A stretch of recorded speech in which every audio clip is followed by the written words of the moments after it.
Assalamualaikum warahmatullahi wabarakatuh.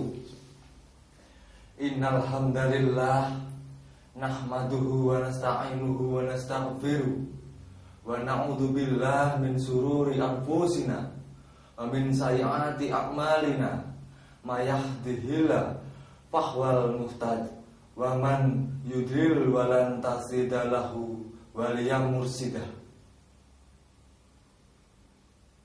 Saudara pemirsa Al-Akbar TV yang dirahmati oleh Allah, kita bertemu kembali dalam Psikologi Remaja Muslim.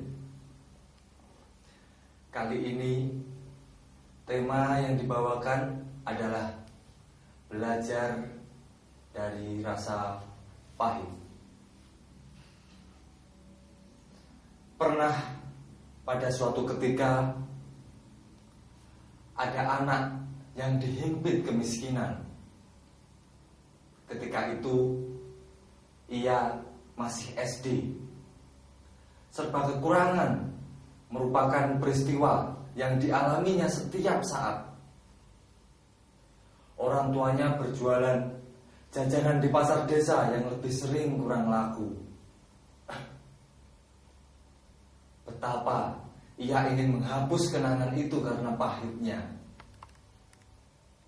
Apabila si anak ini sakit, jangankan dibawa ke dokter, membeli obat saja orang tuanya tidak mampu. Kemudian orang tua si anak ini menempuh jalan pintas yang lazim disebut mencekoki ramuan pahit kepada anak tersebut. Ramuan pahit tersebut adalah jamu. Kemudian si anak ini trauma kepada rasa pahit itu. Pengalaman mengenal rasa pahit itu benar-benar berlatar belakang dari keadaan yang memang benar-benar pahit. Si anak berpikir bahwa dicekoki jamu pahitain itu merupakan penganiayaan yang dilakukan orang tuanya. Ia juga berpikir bahwa orang tuanya tidak sayang kepada dia. Orang tuanya meminta dia untuk bersabar menghadapi keadaan yang berat tersebut.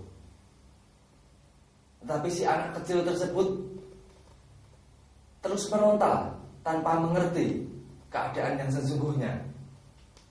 Memang begitulah lazimnya anak-anak.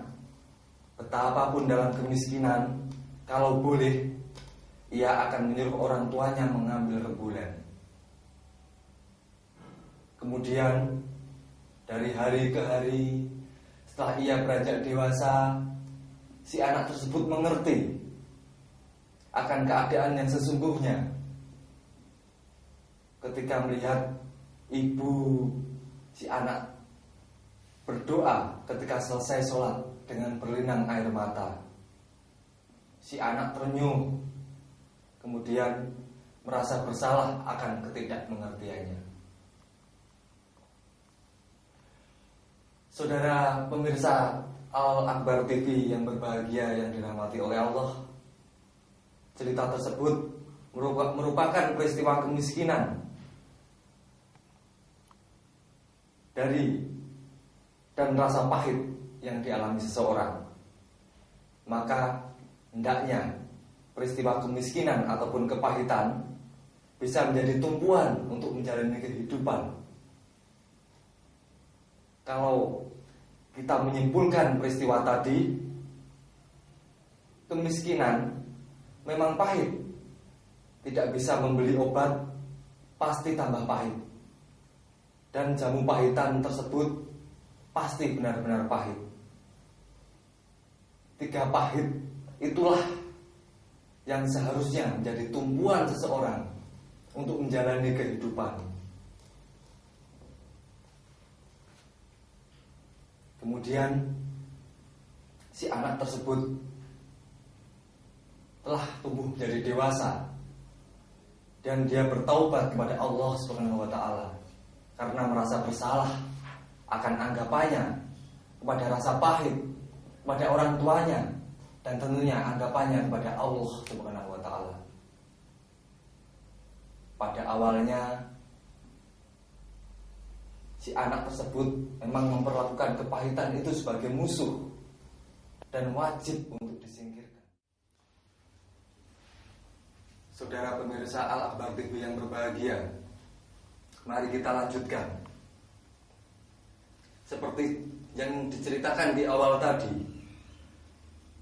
bahwa kepahitan yang hinggap di anak kecil tersebut adalah musuh yang wajib disingkirkan. Padahal, saudara pemirsa, seluruh kemartabatan hidup manusia di hari ini pasti adalah hasil kepahitan di masa silam.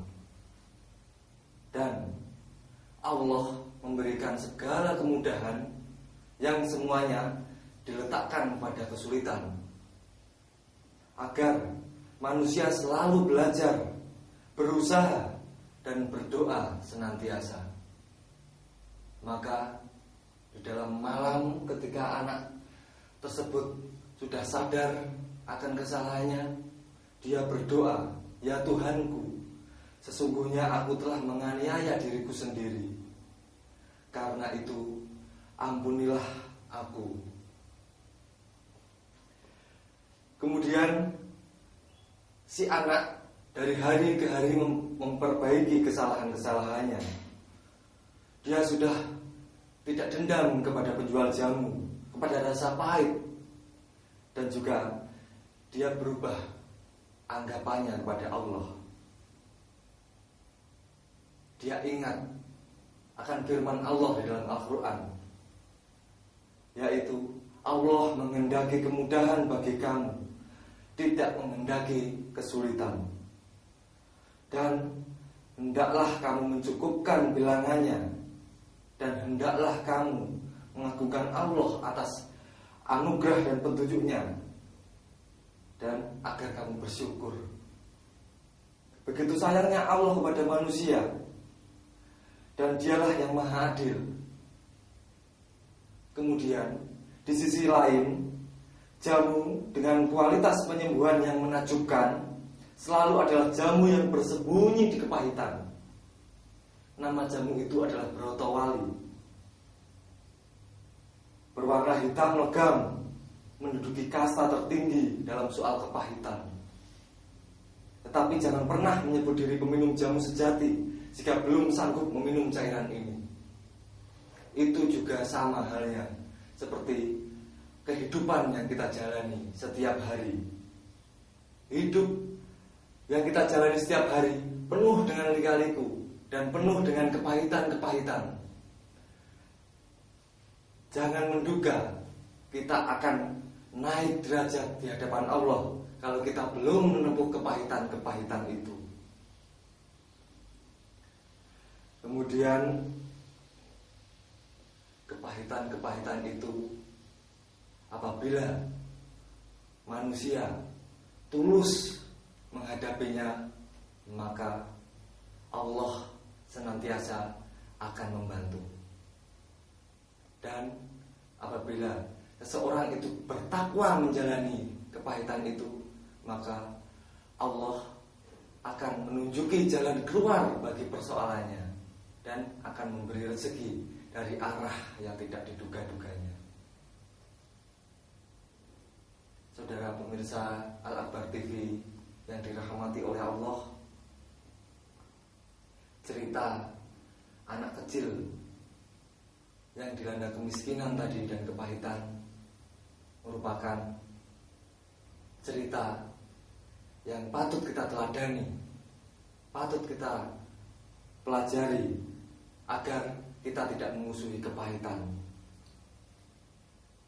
Memang seperti yang disebutkan sebelumnya, Allah memberikan kemudahan-kemudahan bagi manusia yang diletakkannya di kesulitan. Tetapi Allah tidak membenci kita, tetapi Allah menyayangi kita. Karena Allah ingin manusia itu belajar, manusia itu mencermati kehidupan, dan tentunya manusia diajari Allah untuk bersabar menjalani kehidupan. Kemudian kepada generasi muda, sungguh dibutuhkan usaha-usaha untuk merenungi dan berpikir akan kebesaran Allah Subhanahu wa Ta'ala, agar tidak selalu menyalahkan kehidupan serta memandang kepahitan dan cobaan-cobaan sebagai sesuatu yang wajib dalam kehidupan ini, tidak diperkenalkan sebagai hal yang menakutkan. Saudara pemirsa Al-Akbar TV yang berbahagia, yang dirahmati oleh Allah. Kemudian anak tersebut setelah dewasa menjadi anak yang soleh dan melanjutkan ceritanya. Menurut anak yang sudah dewasa ini, ia sudah berdamai dengan cairan pahit. Setiap hari ia mengkonsumsi jamu pahitan itu. Kemudian ia meminumnya dengan rasa gembira, karena dia ingin menebus kesalahan-kesalahannya di masa lalu yang menganggap kepahitan itu wajib disingkirkan dan anggapannya kepada Allah yang tidak adil kepadanya.